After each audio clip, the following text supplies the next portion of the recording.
Good morning, सुप्रभात, केम छो, सलाम। उम्मीद है आप सब लोग बेहतर होंगे, अपना ध्यान रख रहे होंगे। आप में से कई लोगों ने कल के लाइव सेशन के बाद मुझे कमेंट किया कि सर आपने जो डिसीजन लिया कि फोकस बैच में आप कंटिन्यू कीजिए, उसमें एडमिशन ले लीजिए और हम बैकलॉग कवर करा देंगे। तो वो एक डिसीजन जो है वो कई बच्चों के लिए अच्छा रहा, लेकिन हम तो आपके नए बैच का वेट कर रहे थे और आपने नया बैच शुरू नहीं किया। सर ऐसा क्यों किया आपने? ठीक है। और किसी बच्चे ने ये तक लिखा कि सर आपको है ना हर महीने नया बैच लॉन्च करना चाहिए, उससे रेवेन्यू आता रहेगा बेटा। तो देखो, मैंने आपसे पहले भी कहा है कि बेटा Biomentors is all about quality, not about quantity. ठीक है ना। यहाँ पे जितना भी बच्चा पढ़ता है हम उस बच्चे के लिए पूरा हृदय खोलकर पूरी मेहनत से पढ़ाते हैं। ठीक है ना। मतलब हमारी टीम जो है वो जमकर एफर्ट करती है, बहुत सिस्टमेटिक आर्मी लाइक डिसिप्लिन में यहाँ पे काम होता है। और डिसिप्लिन को बनाए रखने के लिए हम हर महीने जो है वो कोई भी तिकड़म करके बैचेस शुरू नहीं कर सकते। हमको कोई भी बैच शुरू करने के बाद उसके एंड होने तक की पूरी रिस्पॉन्सिबिलिटी हमको लेनी होती है। ठीक है ना। तो चलिए, ये तो बात हुई कल वाले लाइव सेशन के ऊपर। अब किसी ने मुझसे एक बड़ा अच्छा क्वेश्चन किया। आजकल मैं मॉर्निंग मोटिवेशन में जो है आपके क्वेश्चंस भी लेता रहता हूं मैं।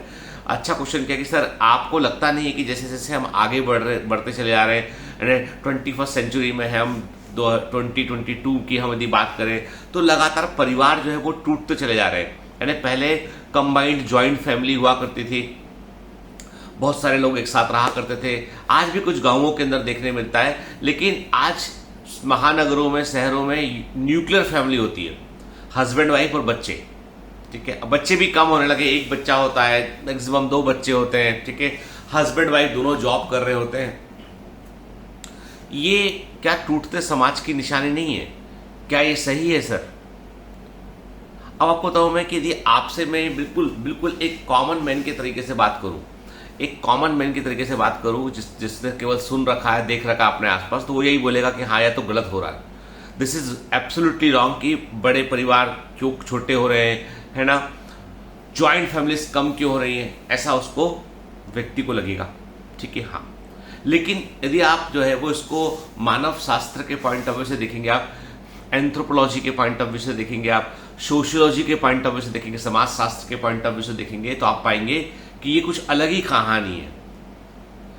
देखो, नॉलेज जो होता है ना, वो जैसा हम सोचते हैं वैसा नहीं होता, वो डिफरेंट एस्पेक्ट उसके अंदर छिपे होते हैं। इसलिए पढ़ना बहुत जरूरी है। जब आपका नीट का एग्जाम हो जाएगा, आप थोड़े फ्री रहेंगे, मेडिकल कॉलेज में पहुंचेंगे, तो मैं आपको सलाह देता हूं, भारत का इतिहास जरूर पढ़िएगा। Ancient India, medieval India, modern India. भले ही आप यूपीएससी दे चाहे ना दे, कोई फर्क नहीं पड़ता। आप वर्ल्ड हिस्ट्री पढ़िएगा एक बार, आप मानव शास्त्र पढ़िएगा। जिसे हम होता है ना, कभी कभी मनोरंजन के लिए हम कोई मैगजीन, किताब, नॉवल पढ़ते हैं। जैसे मैं देखता हूँ, मेरे एक परिचित हैं, वो थॉरो रीडर है, मतलब एकदम से बोलता है नॉवल कि एक नॉवल खत्म हुआ तो 3-4 दिन में एक नॉवल पूरा खत्म कर देगी। इतना मोटा नॉवल 4-5-6 दिन में, दिन भर जब भी वक्त मिलेगा लगे, बाथरूम से लेकर जो है वो कार तक, जो है ऑफिस जाने तक, पूरे समय नॉवल रहता है उनके पास में, खत्म कर लेते हैं। और उन नॉवल में फिक्शंस होती हैं। ठीक है। अजीबोगरीब कहानियां होती हैं, उससे कुछ मिलता नहीं है। जैसे नेटफ्लिक्स की सीरीज कोई देख लो आप, कोई ज्यादा ज्ञान प्राप्त नहीं होता उससे। ठीक है। तो लेकिन यदि हम इन किताबों को पढ़ते हैं जो कोर्स के समान आपको लग सकती हैं, लेकिन बहुत सारा इंसाइट देती है किताबें, मैंने पढ़ा हुआ एक जमाने में बहुत। तो जो प्रश्न है उसको ये था कि जो बड़े कुटुंब हैं, बड़े समुदाय हैं, वो कम क्यों हो गए हैं, और ये पतन की निशानी है या क्या है ये? तो आपको बताऊं, मैं इसके बारे में बताऊं आपको कि सन 1650 तक, 1650 तक जो है चाइना के अंदर एक सिस्टम था, बाओ जिया सिस्टम। बाओ जिया सिस्टम बोलते हैं उसको, बाओ जिया सिस्टम। ठीक है। 10 परिवार मिलकर एक बड़ा ग्रुप बनता था, उसको जिया बोलते थे। 10 परिवार के एक बड़े ग्रुप को जिया बोलते थे, और ऐसे 10 जिया को मिलकर एक बड़ा बाओ बनता था। बाओ इज अ बिग यूनिट, जिसमें 10 जिया शामिल होंगे और एक जिया में 10 परिवार शामिल होंगे। ठीक है। इसे बाओ जिया कहते हैं। और ऐसे बाओ जिया पूरे चाइना में कईयों थे भाई। 100 लोग, 100 परिवारों का ग्रुप हो गया ना वो। 10 जिया, एक जिया में 10 फैमिली, और ऐसे 10 जिया से एक बाओ बनेगा, तो कुल मिला के 100 फैमिली हो गई, है ना। तो ऐसे ग्रुप हुआ करते थे। और इंटरेस्टिंग बात यह थी, यदि मान लो एक भाव के किसी व्यक्ति ने कोई अपराध कर दिया, कोई क्राइम कर दिया, तो पता है आपको सजा जिस व्यक्ति ने, दूसरे भाव का कोई आदमी है, दूसरे भाव का कोई आदमी है, उसने कोई क्राइम किया पहले वाले भाव के किसी व्यक्ति के साथ में, तो सजा जो मिलेगी ना, वो एक भाव केस लगाएगा और दूसरे भाव को सजा मिलेगी।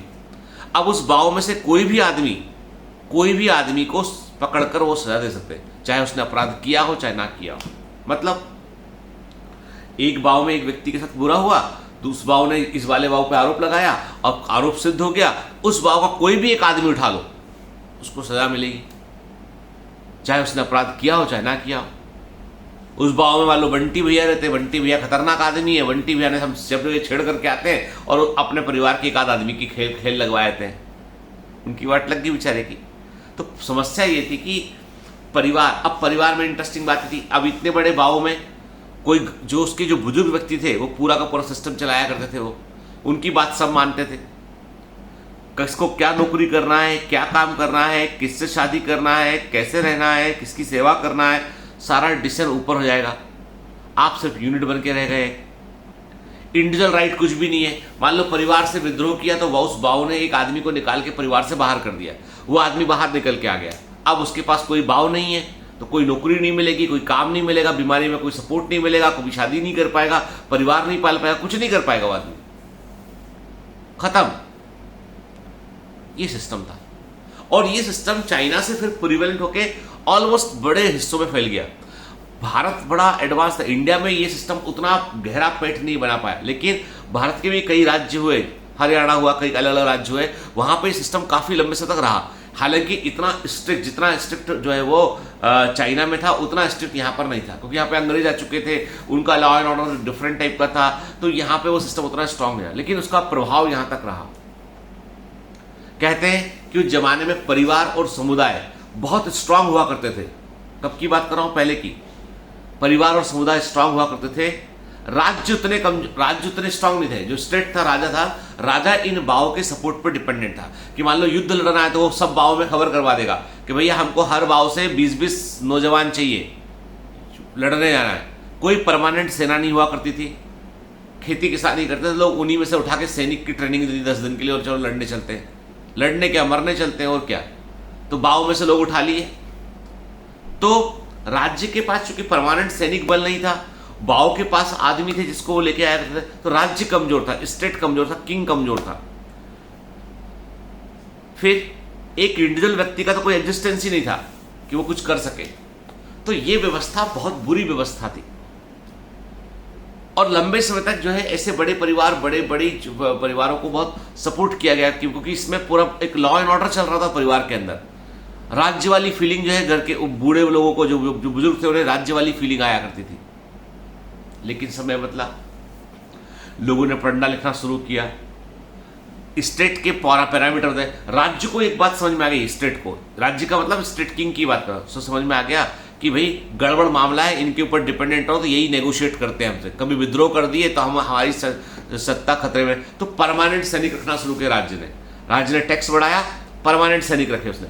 अब जब परमानेंट सैनिक किंग के पास में आ गए तो अब उन्होंने इन लोगों की बातों को ज्यादा मानने से मना कर दिया। और चूंकि परमानेंट सैनिक बनकर उसी भाव के कुछ नौजवान, सुनिए बात ध्यान से, उसी भाव के कुछ नौजवान परमानेंट सैनिक बनकर काम कर रहे थे राजा के पास में, तो अब वो उनको कोई नेगोशिएट नहीं कर सकता, उनको कोई डरा नहीं सकता था।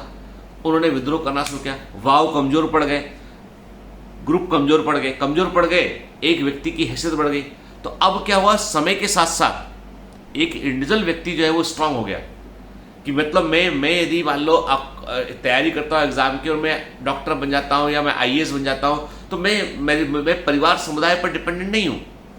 मैं कहीं भी देश में कहीं भी जाके प्रैक्टिस कर सकता हूँ, कहीं भी जाके नौकरी कर सकता हूँ, मैं अपने परिवार को पाल सकता हूँ। मैं इंडिविजुअल की ताकत बढ़ी, राज्य की ताकत बढ़ी, पर कमजोर कौन हुआ, परिवार, बड़ा समूह, भाव कमजोर हुआ वो। तो ये आधुनिकता की निशानी है, ये बुरा कुछ नहीं। यदि आप ऐसे देखोगे तो आपको लगेगा नहीं, छोटे परिवार बुरे होते हैं, बड़े परिवार अच्छे होते हैं, joint family is very good. I am not opposing this thing कि बुरा होता है। मैं बता रहा हूं कि विज्ञान की दृष्टि से देखोगे, समाजशास्त्र की दृष्टि से देखोगे, मानव के इंडिविजुअल विकास की दृष्टि से देखोगे तो बड़ा फर्क समझ में आएगा। जैसे बड़ी अच्छी बात, मैं एक बुक पढ़ रहा था अभी हाल ही में, सैपियंस, उसमें एक बड़ी अच्छी बात लिखी थी उसमें कहीं पर कि यदि हम देखें यहाँ पे, उसमें उन्होंने लिखा था कि यदि आप देखें बड़ी अच्छी बात थी उसमें कि यदि आप महिलाओं की स्थिति की बात करें, आपकी भाई जो है किस प्रकार से महिलाओं की स्थिति में परिवर्तन आया है, तो वो लिखते हैं सेपियंस में कि बायोलॉजिकली तो कोई परिवर्तन नहीं, यानी आज के हजारों वर्ष पहले एक्स क्रोमोसोम स्त्रियों में थे, XY मेल में थे। बायोलॉजिकल दृष्टि से कोई परिवर्तन नहीं आया हजारों सालों में। जो परिवर्तन आया वो सामाजिक दृष्टिकोण से आया। पहले गाड़ी चलाने की परमिशन नहीं थी, इलेक्शन लड़ने की परमिशन नहीं थी, वोट डालने की परमिशन नहीं थी,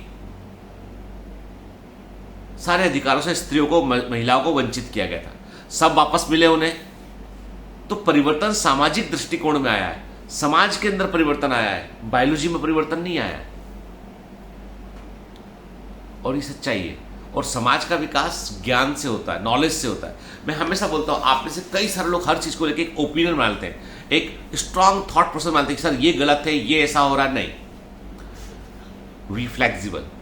स्ट्रांग थॉट प्रोसेस केवल अपने लक्ष्य के लिए बनाइए, अपने टारगेट के लिए बनाइए, लेकिन लोगों को जज करना बंद कर दीजिए। सही गलत, अच्छा बुरा, ये बहुत ग्रे एरिया है। हाँ, क्राइम कर रहा है कोई आदमी, किसी को परेशान कर रहा है तो बुरा है, उसमें कोई दो राय नहीं है। लेकिन यदि आप जो है ऐसे कि ये ओपिनियन बना लेंगे ना, प्रीसेट ओपिनियन बना लेंगे आप, इससे बोलते हैं जो है कन्फर्मेशन बायस बोलते हैं, कन्फर्मेशन बायस, कि आपने कोई दृष्टिकोण बना लिया, आपने से सोचा कि जितेंद्र सर बुरे हैं, ही इज नॉट गुड, तो आपने अपने दिमाग में एक बात बैठा ली है। अब आप जो भी कोशिश करेंगे इसको सिद्ध करने, आप मेरे खिलाफ वो एविडेंस ढूंढेंगे, मेरे खिलाफ वो बातें ढूंढेंगे, मेरी उन चीजों को आप ऑब्जर्व करेंगे जो मुझे सिद्ध करती हूं कि मैं बुरा हूं। कई लोगों को ऐसी फीलिंग होती है कि मुझे घर में कोई प्यार नहीं करता है, आई एम आइसोलेटेड, तो वो हमेशा इस बात को कंफर्म करने की कोशिश करता है कि मैं सही हूं। मेरी माँ मुझसे प्यार नहीं करती, मेरे पिताजी मुझे नहीं पूछते, मेरे भाई बहन खराब है, वो उसने अपने दिमाग में बात बैठा ली है। अब वो हर आदमी के वही चीज पक्ष को पकड़ेगा जिससे वो चीज कन्फर्म होती हो। इसे कन्फर्मेशन बायस बोलते हैं, और ये साइकोलॉजी का बड़ा स्ट्रॉन्ग हिस्सा है, ह्यूमन साइकोलॉजी का। इसलिए मैं बोलता हूं हमेशा कि जब अब तुम्हारे पास कोई जजमेंटल ओपिनियन तुम नहीं पास करोगे ना, तो कुछ कन्फर्म नहीं करना पड़ेगा। तुमने दिमाग में डाल लिया कि फला व्यक्ति जो है वो चमत्कारी है, अब तुम उसकी वही बातों का जिक्र करोगे जहां से चमत्कार की बू आती होगी। कन्फर्मेशन बायस, ठीक है। तो इसलिए कभी भी है ना, नॉन जजमेंटल बनिए, परिस्थितियों को पूरे 360 डिग्री से देखिए, बगैर उस पर ओपिनियन मत दीजिए। और ये बहुत बड़ा मंत्र बता रहा हूं आपको, ठीक है, क्योंकि लोग आपको बोलेंगे कि नहीं तुमको ऐसा करना है, ये गलत वो सही। लोगों को क्या है, आपको जैसे कि मैं अभी हाल ही में देख रहा हूँ यूट्यूब पे, मुझे कल में मेरे को कुछ वीडियो से पता नहीं, मेरा बेटा शायद देखा होगा कुछ तरह, उसको कुछ वीडियो आए तो बताने लगा कि साहब की संदीप महेश्वरी एक बहुत बड़े जो है वो अपने मोटिवेशनल स्पीकर है, और एक प्रखर के प्रवचन वो भी मोटिवेशनल स्पीकर है, और एक श्वेतांग गंगवार वो भी स्पीकर है। ये तीनों आपस में भिड़ गए, एक दूसरे पे केस लगा रहे हैं, चल रहा है। और ये इतनी बड़ी बड़ी कम्युनिटी पोस्ट में जो है, मेरे बेटा बता रहा बड़ा वाला कि कम्युनिटी पोस्ट पे जो है वो एक दूसरे के बारे में बोल रहे हैं, नोटिस शेयर कर रहे हैं, ये ना वो तमाम चीजें। तो मन में मैंने एक बात सोची, संदीप महेश्वरी साहब, प्रखर के प्रवचन, श्वेतांग गंगवार, ये तीनों का यदि मैटर है तो why they should not discuss personally on their own through lawyer, through letters, through WhatsApp, why they are involving public? क्या इस तरह की लड़ाई से इस प्रकार से वो नेगेटिविटी नहीं फैला रहे? क्या पॉजिटिव है बताइए इसमें? आप कैसे मोटिवेशनल स्पीकर की इस तरह की नेगेटिव चीजों को आप तीनों लोग मिलकर फैला रहे हैं? तो गलत है। अब जो गलत है तो गलत है, उसमें हम क्या, हो सकता है आप में से कई लोग इनमें से किसी के फैन हो। मैं बोलता हूं बहुत, they all three are awesome. तीनों के तीनों जो है वो, मैंने कल पहली बार उन तीनों को देखा। मैंने कल, मेरे बेटे ने बताया, उसने दिखाया, उसने कल पहली बार मुझे ऐसी कभी कभी बात करता तो मैंने बात कर लिया, पहली बार इन तीनों को देखा। तीनों बहुत अच्छे हैं, तीनों बहुत समझदार हैं, अच्छे हैं, लेकिन जो कर रहे हैं, कथनी और करनी का फर्क वो नहीं होना चाहिए, ठीक है। मैटर शुड बी रिजॉल्व, जो भी है भी लीगल है तो चलो लीगली लड़ेंगे, लड़ते हैं मैटर को। लेकिन पब्लिक, व्हाट पब्लिक इज सीख क्या रहा लोग, नॉट देयर लर्निंग, कि भैया ट्रस्ट नहीं करना है, मिसट्रस्ट हो गया है, कैसो कैसा बोल दो, उसके बारे में वीडियो, गलत है। तो ये होता है कन्फर्मेशन बायस। ठीक है, आपने मान लिया कि ये सही है तो आप उसके ही सही बातें देखेंगे, दूसरे का पक्ष नहीं सुनेंगे आप। कन्फर्मेशन बायस मत कीजिए। अपने बारे में भी कोई ऐसी गलत धारणा मत बनाइए कि आप उसे कन्फर्म करने के लिए दुनिया भर को देख रहे हो आप। चलिए आज इतना ही। Have a great day, all the best, bye bye.